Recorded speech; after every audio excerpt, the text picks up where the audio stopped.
අද මම පොඩ්ඩක් අවුලෙන් මොකද වීඩියෝ එකක් කරන්න ආවට මට දැන් ග්‍රැමටික් ඔක්කොම අමතකයි. දැන් මට හිතෙනවා මම A1 level එකේ ඉන්නේ. ආවට පස්සේ මේ A1 level එකේ ඉන්නවා කියන්නේ කතා කරන්න තාම පටන් ගන්න level එක. හැබැයි මේ වීඩියෝ එක කරන කෙනාට කතා කරන්න බෑ. හැබැයි හොඳට ලියන්න පුළුවන්. එයා ඉන්නේ B1 level එකේ. එතකොට මේ වීඩියෝ එක සම්පූර්ණ කරගන්න ක්‍රමවේදයක් තියෙනවා. ඒ ක්‍රමවේදය තමයි මේ කැමරාව පිටුපස්සේ ඉන්න B1 level එකේ කෙනා හරි ගස්සනවා වාක්‍යයක් එයා වීඩියෝ එකේ ලියන්නේ. මගේ රාජකාරී A1 level එකේ කතා කරන්න පුළුවන් විදියට කතා කරන එක. එතකොට මම කතා කරන දේවල් ඔබ මේ දැනුවත් කරනවා වැරදි. ඒ වාක්‍යයක් වැරදි. යන්නේ කොහෙද මල්ලේ පොල්. ඒ කියන්නේ අකුසටීව් දාටිව් වෙන්න පුළුවන්. ඒ වගේම ඒක වචන බහු වචන මික්ස් වෙලා වෙන්න පුළුවන්. ඊට පස්සේ කොන්ජුගේෂන් ප්‍රශ්නයක් එනවා.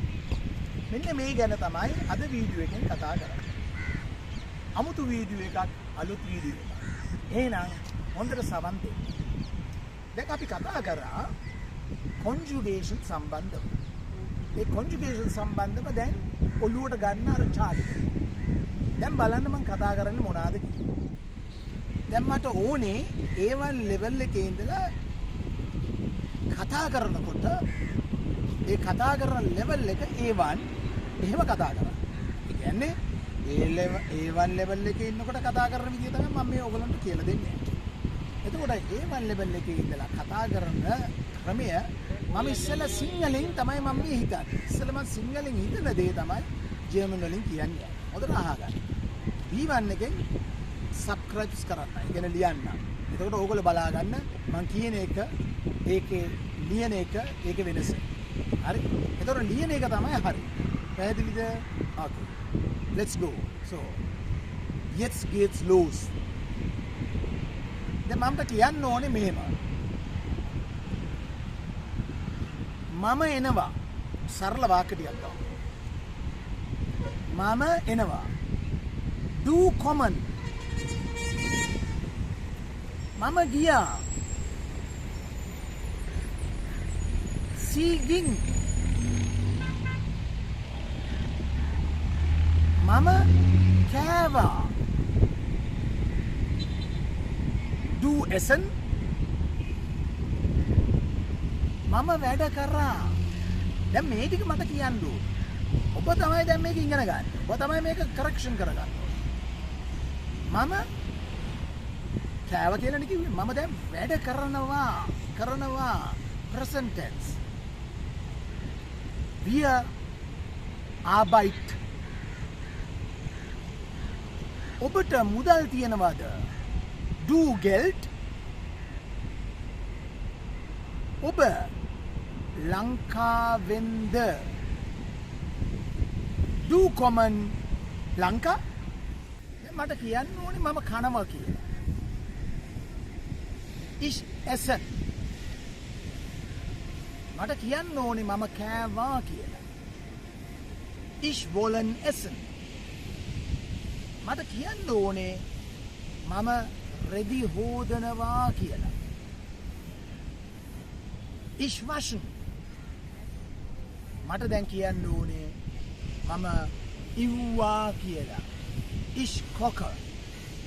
මෙන්න මේක තමයි A1 එකේ level එක. ඉතින් අද ටිකක් පොඩ්ඩක් අප්සෙට් කිව්වා වගේ.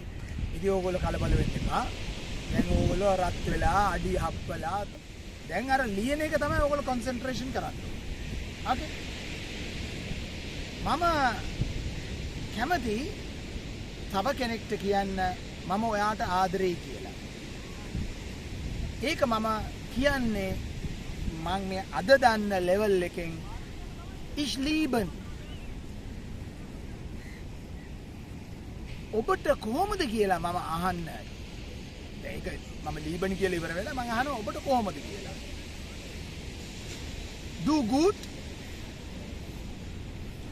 Do good. මං දැන් ඇවිදින්න යනවා. Do gehen. මම දැන් ඇවිදලා එනවා. Do laufen. නැත්නම් මම කියනවා ich laufen. එතකොට අපි ඇවිදිනවා. Do laufen කියලා දාන්න පුළුවන්. අපි ඇවිදිනවයි කියන එකටත් do ඇවිදිනවයි කියන එකටත් ich ඇවිදිනවයි කියන එකටත් do laufen. එතකොට මම මේ දුවනවා. මම එතකොට යනවා. එතනදි කියන්න පුළුවන් wir flieg du flug er flug flug මෙහෙම තමයි A1 level එක පටන් ගත්තම කතා කරන මෙහෙම තමයි ඔබ ස්පෝකන් එක හදාගන්න ඕනේ. මෙහෙම වැරදියට කතා කරලා තමයි පස්සේ ඔබ මේක සෙට් කරගන්න ඕනේ පසු කාලීනව. නැත්නම් ඔබ ජීවිතයකට කතා කරන්නේ මේ වගේ වැරදියට කතා කරලා පස්සේ ඔබ මේක හරි ගස්ස ගන්න. මේක තමයි ක්‍රමවේදය. මේ ක්‍රමවේදයට ඔබ අනුගත වෙන්න නැත්නම් ඔබ හැමදාම හිත ඉන්නවා මේක අකුසතීබ්ද ඩාටීබ්ද මේක ප්ලූරල්ද මේක කොමන්ද ලව්ෆන්ද මේක ශ්‍රයිබන්ද මේක හුන්ග්‍රිෂ්ද හුංගද මෙන්න මේ අනාගත. දැන් මම අහනවා මට දැන් අහන්න ඕනේ. දැන් මේ B1 කරන එක්කෙනාගෙන් අහන්න ඕනේ ඔබට කොහොමද do gates පේනවද? එයා උත්තරයක් දෙන්නේ නැහැ. එයා ඉන්නේ B1 level එකේ. එයාට ඒක තේරෙන්නේ නැහැ. ඇයි මේක වැරදි? පැහැදිලිද? Ich schreibe du schreibst. Ich schreibe du schreibst. එතකොට මට කියන්න ඕනේ මේක past tense වලින්. Du hast geschrieben. Du bist geschrieben නෙමෙයි du hast geschrieben. මට කියන්න ඕනේ ඔබ සින්දුවක් කිව්වා. මම කිව්වා. එහෙනම් ich singe und perfect wording ich habe gesungen. Gesungen නෙමෙයි gesungen. S-U-N-G-N. sungen. මේවත් හරි වැදගත්. දැන් මට අහන්න ඕනේ යම්කිසි කෙනෙක්ගෙන් ඔබට තිබහද කියලා. ඒක කොහොමද අහන්නේ? එහෙනම් මේම අහමු. Du haben Durst? වැරදිද? ඔබට බඩගිනිද? Du haben Hunger?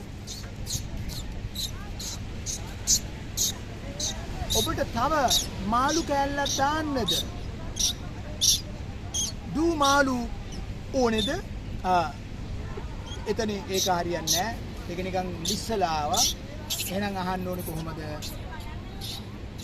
Du möchten Fisch? දැන් මට කියන්න ඕනේ මම නිදහස් නැත්නම් මට මොනවද ඒ කොහොමද කියන්නේ? Ich bin frei කියන්නේ මම නිදහස්. Ich habe frei කියන්නේ මට මොනවද? Ich habe frei. මේ මට frei වුණාම මට ලැබෙන නිදහසෙන් යමක් කරනවා ඒකට කියනවා ich bin frei නැත්නම් ich habe frei. Jetzt habe ich Freizeit. එතකොට මේ Freizeit කියන්නේ නිවාඩුවකට ලැබෙන කාලය. හරි එහෙනම් මම මෙතන නතර කරනවා. මම මෙතන දැන් ඇති කියලා ඔබට යම්කිසි අදහසක් ලැබුණයි කියලා මම හිතනවා. ඔබ තමයි දැන් මේක තීරණය කරගන්නේ හරියට නිවැරදිව කතා කරන්න. එහෙම කතා කරන්න බැරි වුණා කියලා කනගාටු වෙන්න එපා. උත්සාහවන්ත වෙන්න. නිවැරදි කරගෙන ඉදිරියට. හරි එහෙනම් alles Gute und bis bald und tschüss.